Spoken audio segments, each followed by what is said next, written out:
already done it. Okay, class.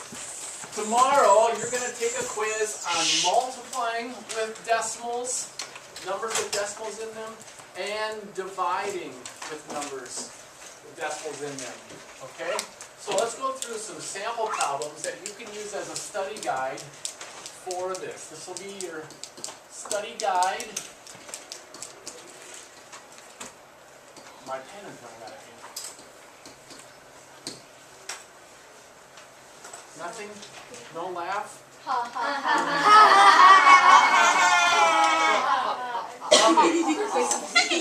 1 and 4/10 times 3 and 9/10.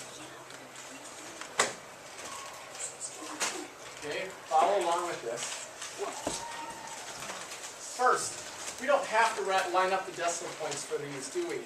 We're going to deal with the decimal points at the end of the problem. So we just need to multiply. 9 times 4 is 36. 9 times 1 is 9. Plus 3 is 12. Then put a 0 to hold this place. 3 times 4 is 12. 3 times 1 is 3. Plus 1 is 4. Now add them up. Make sure we keep the numbers lined up. 6, 4, 5. Now we put in the decimal point. Start and count the numbers that are behind the decimal point in each number. There's one place. There's one place. So there are 2 total places in the problem that have a decimal point. Start from the far right and move the decimal point into the answer. 5 and 46/100. Right? Any questions on multiplying with decimals? Okay.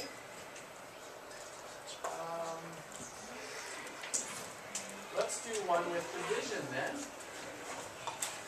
First, we'll do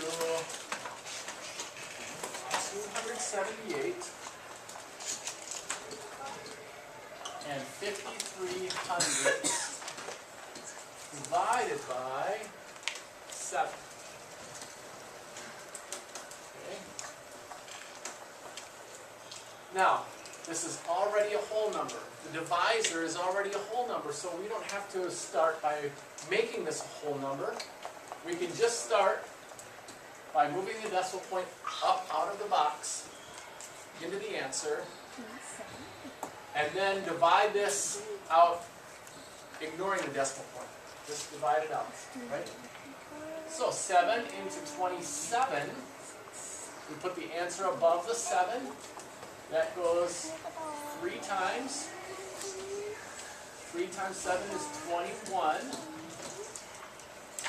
Remainder 6. Bring down the 8. 7 goes into 68. 9 times, right?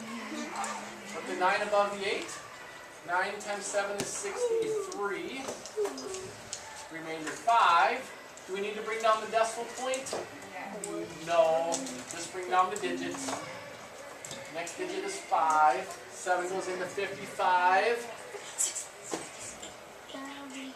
8 would be 56, so it's got to be 7. 49.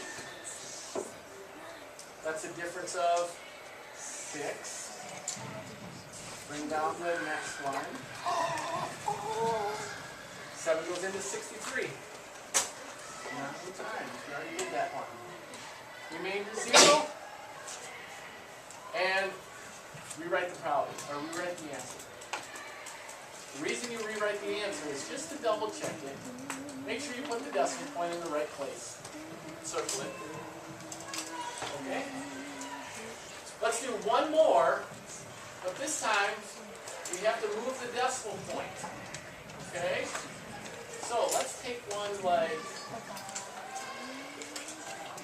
5 divided by 25/100. 5 divided by 25/100. now we have a decimal point in the divisor. If this were written out this way, it would be 5 divided by 25 hundredths. And you'd have to put this number, the first number is always the one that goes in the box. Second number is the divisor. We have to move the decimal point so that the divisor is a whole number, 2 places to the right. Since 5 is a whole number, the decimal point would go at the end of it, and we'd have to add zeros. Now we can rewrite the problem. 25 into 500 and divide it out. 25 goes into 50 2 times. Put that above the 0. Remainder 0.